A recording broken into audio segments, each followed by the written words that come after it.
Un lugar donde felicidad, un lugar de adoración, donde Dios nos da libertad, alegría, gozo y bendición.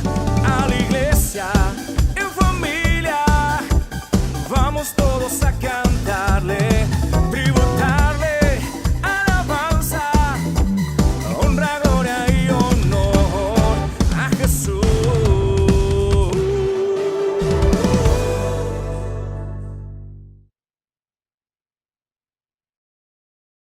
Y el tema es paz en la tormenta. ¿Cómo es el tema de hoy?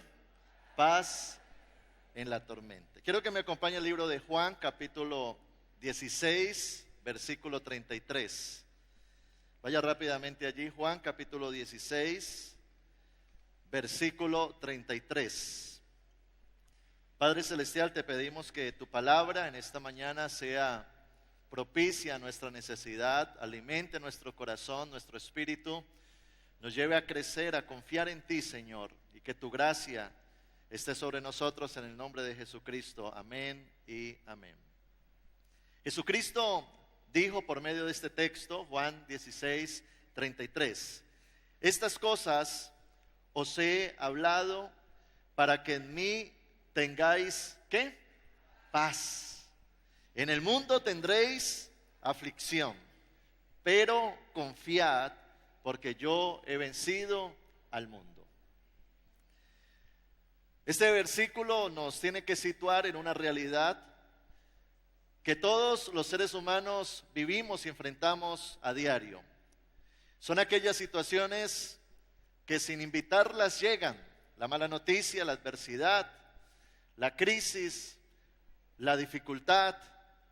Y Jesucristo habló acerca de aflicciones, pero Él también, al igual que decirnos que íbamos a atravesar aflicciones, también nos dijo, confiad. Y eso significa que en medio de la aflicción podemos acudir a alguien que está con nosotros para que confiemos en Él, porque Él está por encima de mi realidad, por encima de mi problema o de mi adversidad. Todos llegamos a atravesar algún tipo de crisis. Esas crisis se convierten en esas aflicciones que muchas veces vienen como a crear tormentas. Muchas veces esas tormentas son internas. Podemos ver personas que aparentemente están bien, sonriendo, su apariencia es normal, pero por dentro hay tormentas, hay temores, incertidumbres, preguntas, culpa, resentimiento, situaciones que puede estar atravesando a nivel económico o en su salud o en diferentes áreas. Muchas veces las tormentas se presentan por las cosas que nos rodean, la gente, las circunstancias en el trabajo o en la casa, o un problema en la familia, con un hijo, con un papá, con una pareja, con el cónyuge. Y muchas veces nos vemos enfrentados a situaciones sociales. Todos los días prendemos las noticias, escuchamos muertes, violencia. Acabamos de pasar casi 20 días de un paro en el sur de Colombia, donde mucha gente quedó afectada.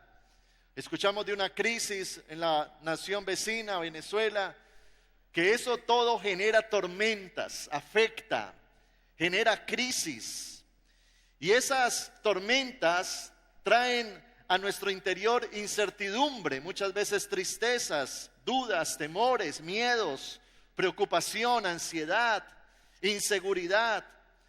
Y si como cristianos no sabemos y aprendemos cómo sortear ese tipo de situaciones, nos van a terminar destruyendo.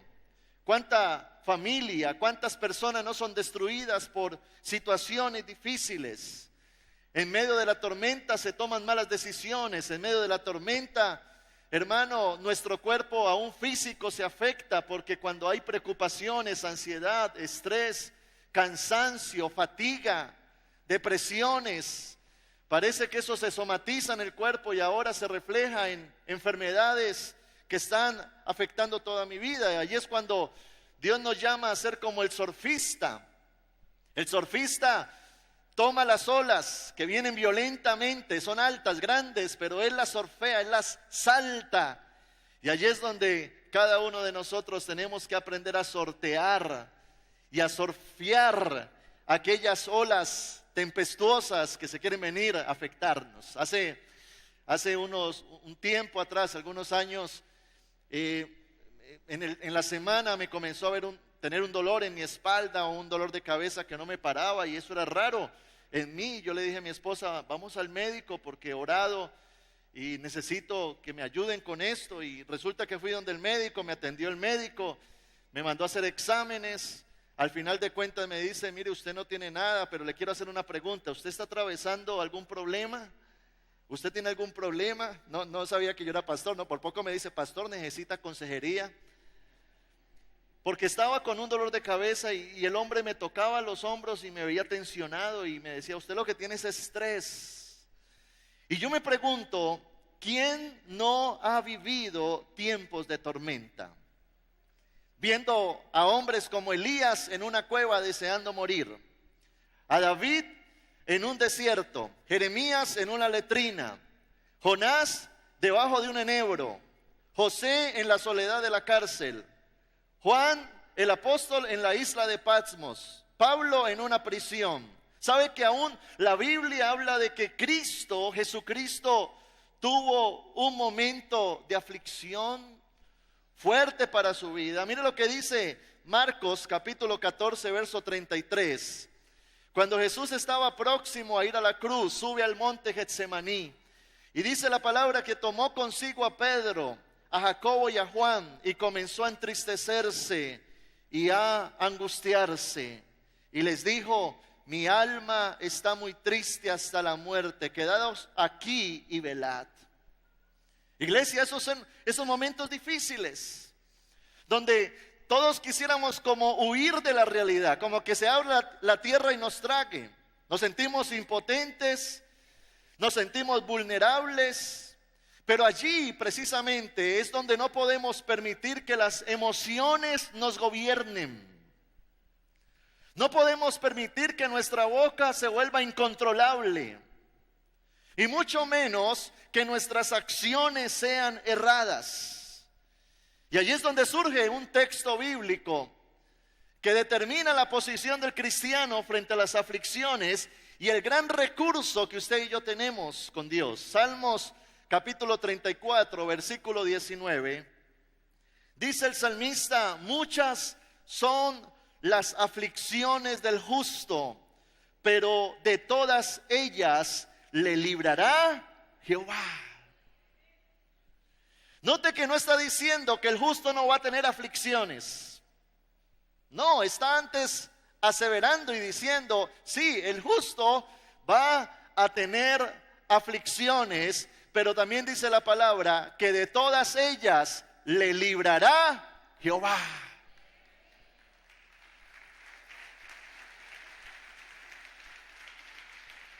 Eso me muestra a un Dios que está en control, un Dios que prometió estar con nosotros hasta el fin del mundo. Por eso en el texto inicial Jesús dice, en el mundo van a tener aflicciones, pero confiad, porque yo estoy con ustedes y yo ya vencí el mundo. Recuerda cuando Cristo le dice a sus discípulos, subamos a la barca y pasemos al otro lado de la ribera, y en medio del camino, del trayecto en el mar, el agua comienza a reciar. El agua comienza, hermano, a meterse en la barca. Yo no sé si usted ha tenido esa experiencia, pero ahora leemos la historia, pero vivirla es algo muy distinto. El otro día me monté en una lanchita, era pequeña, por allá en Buenaventura, un trayecto corto, pero cuando íbamos en el trayecto, el motor se le dañó a la lancha y estaba con marea alta y comenzó a azotarla. La playa estaba a unas 3 cuadras o 2 cuadras y, hermano, eso comenzó a moverse. Eso me tocó hasta confesarme ese día. Porque allí, hermano, uno teme. Imagínese esta gente en el mar, una tormenta en serio. Y dice que ellos se levantan asustados y ven a Jesús, y Jesús está en la proa durmiendo, y lo levantan. Y lo primero que dice Jesús es, ¿por qué temen? Confiad, ¿por qué no tenéis fe? Y Jesús calmó la tempestad. Y quiero decirte algo en esta mañana, mientras Cristo esté en la barca de tu vida, Él siempre estará en control de cualquier área que te quiera atormentar.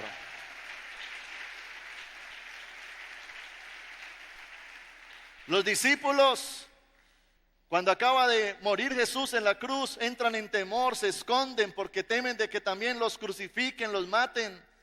Y dice que Jesús resucita y se le aparece a ellos en un lugar donde están encerrados. Y les dice: paz a vosotros. No se turbe vuestro corazón. Yo estoy con ustedes. Yo estoy en control. Por eso el apóstol Pablo en Colosenses capítulo 3, versículo 15, dice la palabra: y la paz de Dios gobierne vuestros corazones. ¿Qué es lo que tiene que gobernar mi vida? ¿Mi emoción? ¿Qué es lo que tiene que gobernar mi vida? ¿Mi boca? ¿Qué es lo que tiene que gobernar mi vida? Aquellas malas decisiones. Dice la palabra: la paz de Dios gobierne en vuestros corazones. Jesucristo en el libro de Juan capítulo 14 verso 27 dijo: la paz os dejo, mi paz os doy. Yo no os la doy como el mundo la da. No se turbe vuestro corazón ni tenga miedo.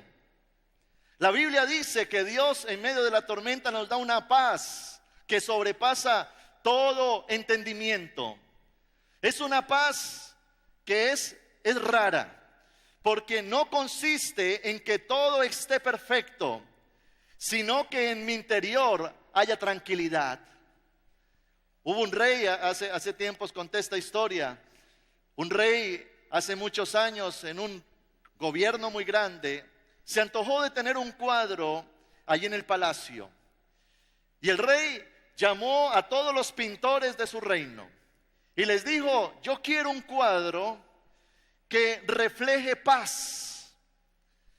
Este rey mandó cerca de 50 pintores a pintar el mejor cuadro con la promesa de que el cuadro que él eligiera iba a ganar muchas piezas de oro. Al final presentaron todos sus cuadros y él se quedó con 2 cuadros. Y llamó a los pintores de esos 2 cuadros y les dijo: yo quiero que ustedes me expliquen lo que pintaron y voy a elegir luego el que más me guste. Entonces el primer cuadro era un paisaje.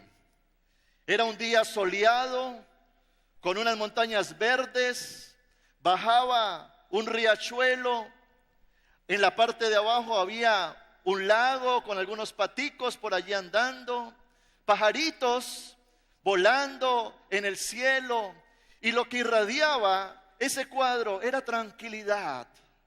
Él dijo: este cuadro refleja paz. Pero el otro cuadro llamó la atención del rey porque era lo opuesto. Y le dijo: explíqueme este cuadro. El cuadro era una tarde donde había una tormenta. El cielo estaba oscuro. Habían rayos y centellas, truenos. Estaba lloviendo muy fuerte. En vez de un arroyo cayendo, estaba como una inundación cayendo de agua. Pero lo particular del cuadro es que en la mitad del cuadro había una pequeña cuevita hecha con piedra, donde detrás de la lluvia se encontraba un pajarito. Y este pajarito, metido en la cueva, estaba cantando. Y entonces el pintor le dice al rey: eso es paz. Paz no es que todo esté en calma. Paz es que nosotros estemos en calma. Y allí es donde nosotros entendemos la paz que Dios da. Es una paz que no se refleja en que todo sea perfecto, sino que cada uno de nosotros podamos sortear la vida en tranquilidad y en paz, en confianza en Dios, entendiendo que Él está en control y que Él nos va a librar. Al final de cuentas, hermano, la preocupación, la ansiedad, la angustia no resuelve nada. Y allí es cuando muchas veces el diablo quiere venir para afectar nuestras vidas, para poner pensamientos de derrota. Cuando le quiere decir al que fue alcohólico, vuelve al alcohol. Cuando Satanás le dice al que fue drogadicto, vuelve a las drogas. ¿Para qué persistes? Allí es cuando aparece el ateo para decirte: si ves, tu Dios te falló. ¿Para qué vas a la iglesia? ¿Para qué le sirves a Dios? Y mira esta realidad, mira esta situación. Tú sirviéndole a Dios y mira tu casa. Tú sirviéndole al Señor y mira, estás enfermo. Pero allí es cuando debemos de entender que no estamos llamados a tener vidas perfectas, pero sí estamos llamados a tener vidas victoriosas en Cristo Jesús. Dele fuerte ese aplauso al Señor.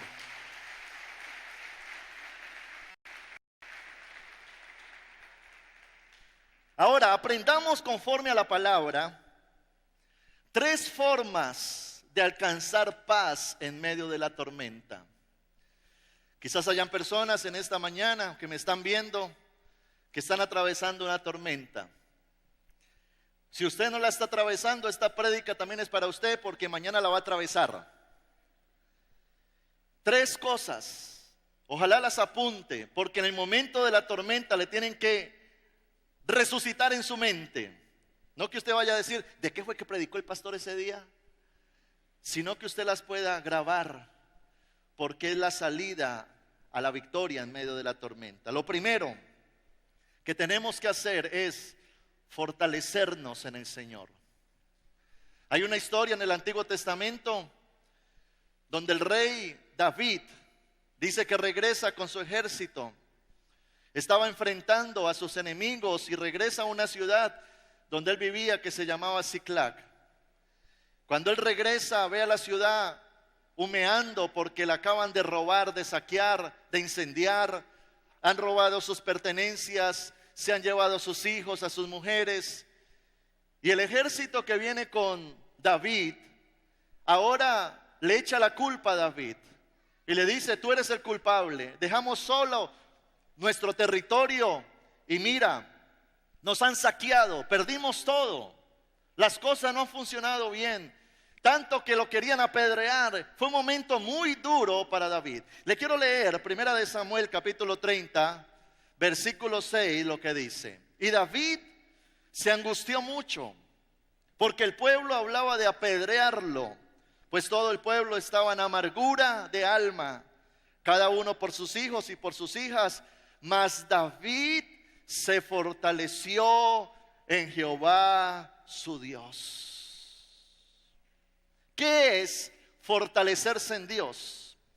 El Salmo 107, versículo 28, lo explica. Dice la Biblia, entonces claman a Jehová en su angustia y los libra de sus aflicciones. Lo primero que estamos llamados a hacer en el momento de la tormenta es ir en oración y presentar nuestra situación a Dios. Eso no es lo que nos dice la humanidad. La humanidad nos vuelve reactivos, explotamos, tomamos malas decisiones, hablamos, decimos, herimos, buscamos culpables. Pero algo que necesitamos hacer en los momentos de presión es ir a Dios.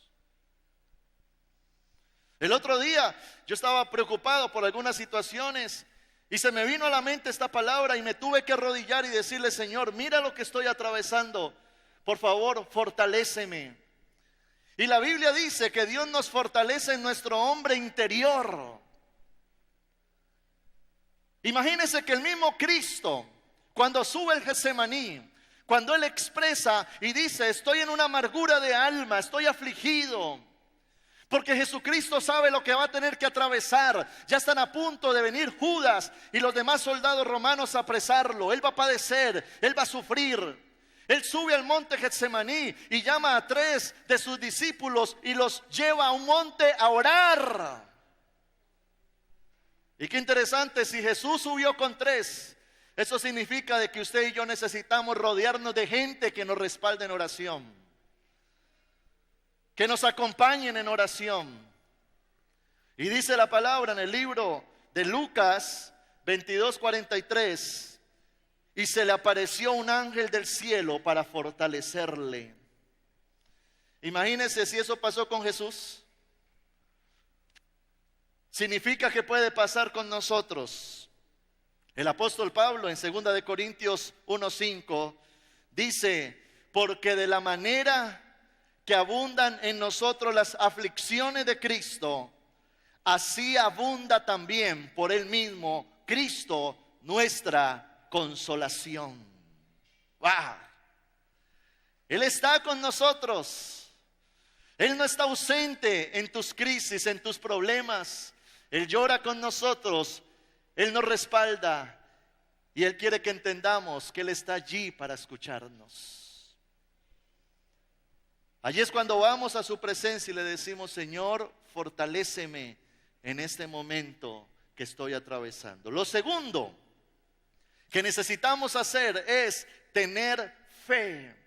¿Tener qué? Fe. ¿Recuerda esta imagen? Cuando Pedro se lanza al agua porque Jesús le dice que camine, y Pedro se lanza y dice que el agua comenzó a golpearlo porque las olas estaban fuertes, y Pedro quita la mirada de Jesús y comienza a hundirse. Pero en el momento en que se hunde, lo que sostuvo a Pedro fue la palabra de Dios. En los momentos de aflicción, lo que necesitamos que nos sostenga es la fe. Y fe es oír la palabra de Dios. Imagínese usted que la Biblia habla de este hombre llamado Elías. Elías es uno de los profetas más relevantes e importantes del Antiguo Testamento. Elías es uno de los generales de Dios. Y el hombre va y desafía a los israelitas paganos. Y recordará usted la historia que hace caer fuego del cielo. Destruye a 850 sacerdotes de Baal y de Acera. Luego, por medio de su oración, hace que llueva sobre la tierra porque está en una crisis de 3 años sin llover. ¿Recuerda usted la historia? Pero cuando todo esto acontece, dice que la reina de Israel, llamada Jezabel, lo amenaza y le dice a Elías: no va a pasar un día sin que yo no tenga tu cabeza cortada y vas a estar muerto. Un día le dio Jezabel, un día. Y en medio de esa victoria, de eso que él había experimentado, en su interior entra una crisis, donde Elías huye, sale corriendo. Dice la palabra que está temeroso, se mete a una cueva, está solitario. El hombre teme por su muerte, una crisis muy profunda. Pero mire lo que sucede. Le voy a leer 4 versículos de esta historia. Primera de Reyes 19, versículo 4 en adelante. Y él se fue, hablando de Elías, por el desierto un día de camino, y vino y se sentó debajo de un enebro. Y deseando morirse, dijo: basta ya, oh Jehová, quítame la vida. Imagínense la condición en la que está Elías. Pues no soy yo mejor que mis padres. Y echándose debajo del enebro se quedó dormido. Y aquí luego un ángel le tocó y le dijo: levántate y come. Entonces él miró, y aquí a su cabecera una torta cocida sobre las ascuas y una vasija de agua, y comió y bebió y volvió a dormirse. Y volviendo el ángel de Jehová la segunda vez lo tocó diciendo: levántate y come, porque largo camino te resta. Mire lo que hace Dios con Elías. Elías básicamente cayó en una depresión. Su autoestima se vino al piso. Y Dios se aparece en escena. No para decirle: ¡hey! ¿Qué es ese comportamiento? ¡Hey! ¿Qué estás haciendo? No, note que Dios se aparece y le dice: duerme, descansa. Miren, los momentos de angustia, de tempestad, tenemos que irnos a dormir. Vaya, duerma. Y Dios se le aparece con una torta de la panadería del cielo, porque se la trajo un ángel. Imaginen cómo sabría esa torta. Y ahí se la pone Dios. Pero Dios le da una palabra a Elías por medio del ángel y le dice: levántate ya, porque largo camino te resta. Jezabel dijo: no te doy un día, si no vas a morir. pero el ángel de Dios le dice: largo camino te resta.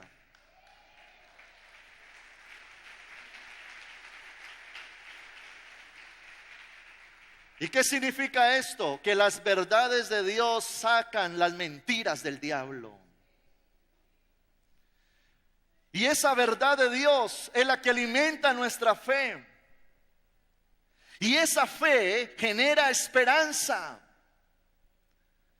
Y esa esperanza genera confianza. Y esa confianza genera paz. Y esa paz genera gozo. Entonces paso de la tormenta al gozo por medio de la fe. Por eso en los momentos donde estamos atravesando dificultades, allí es donde necesitamos alimentarnos de la palabra de Dios. Está bien, estoy oyendo voces extrañas, estoy viendo adversidades, la situación no está fácil, pero ¿qué dice Dios respecto a esta situación? Y por eso usted y yo, cuando estamos alimentados de la palabra, cuando todos los días la leemos, cuando comenzamos a profundizar en la Biblia, cuando comenzamos a establecer una relación con Dios, es fácil recordar lo que Dios nos ha prometido en los momentos de dificultad. Porque si Dios ha dado una palabra para tu casa, si Dios ha dado una palabra para tu salud, si Dios ha dado una palabra para tu economía, si Dios ha dado un rema para esta iglesia en este año, si Dios te ha hablado, hermano, lo que Dios dijo, se hará.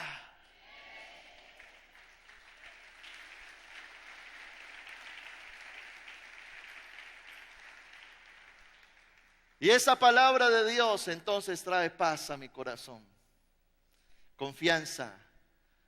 Señor, yo sencillamente confío en tu palabra. Y lo tercero que necesitamos hacer es desarrollar paciencia. ¿Sabe qué significa la palabra paciencia? Significa saber esperar. Y esa es una virtud de la que carecemos los seres humanos. Porque no nos distinguimos por ser pacientes.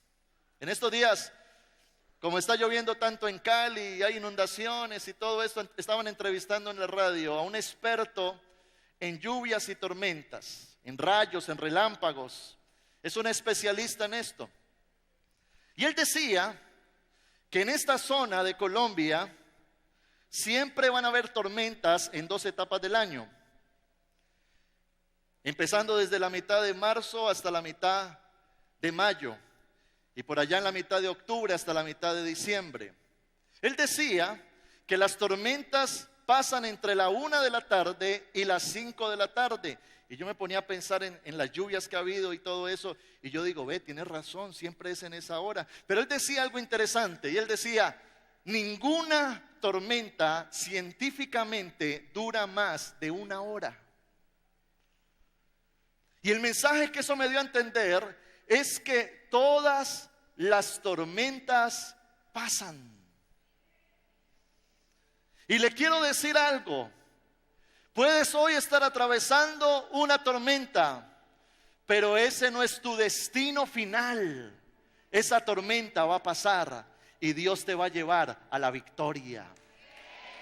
Dios va a cumplir su propósito en tu casa, en tu matrimonio, con tus hijos, en tu economía, en tu salud. No he visto a un justo desamparado, dice la Biblia. Pero allí es donde Dios dice, tienes que desarrollar ¿qué? Paciencia. Hay un dicho popular que dice que no hay mal que dure 100 años. Y hay otro que dice que lo que no te mata te hace más fuerte. Porque Dios, por medio de la paciencia, ¿sabe qué hace? Nos perfecciona, nos forma, nos lleva a ser más grandes en la fe, más maduros de carácter.